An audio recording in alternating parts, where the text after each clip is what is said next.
So let's take a look at Third John. Just like Second John is a very short letter, um, more like a note. Honestly, it's a correspondence, sort of part of, I think, an ongoing correspondence, sort of back and forth, and we just get one letter out of it with this Johannine congregation.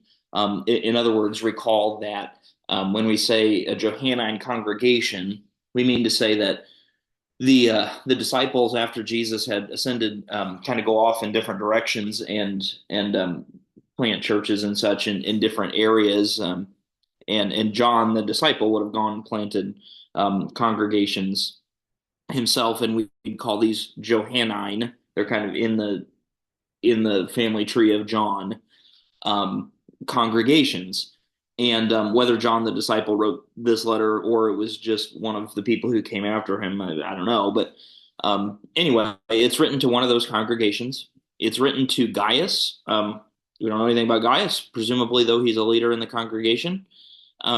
There's an implication in verses 5 through 8 that there are itinerant preachers in the Johannine community.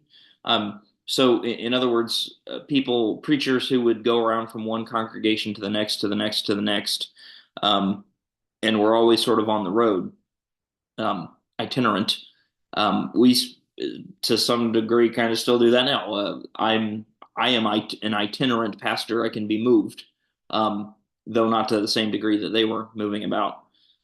Early Methodists had what we called circuit riders in the at the time the colonies, and they'd hop on their horse and they'd have 60 or more churches under their supervision.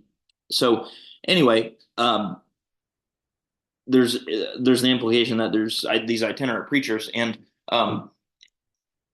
interesting little part of this is that there's a guy named Diotrephes in this congregation who does not like that there's these itinerant preachers.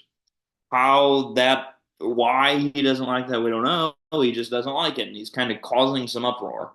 And John, or the author, calls this out and says, "Hey, this guy is causing division. You're in the right to accept these itinerant preachers. This is how we do this." Diotrephes, don't Gaius, do not listen to this Diotrephes guy. He's got it all wrong. And it seems like mostly the congregation's doing well, but like any congregation, is susceptible to this Diotrephes guy, susceptible to division and power struggles. And so there's this just warning, keep going.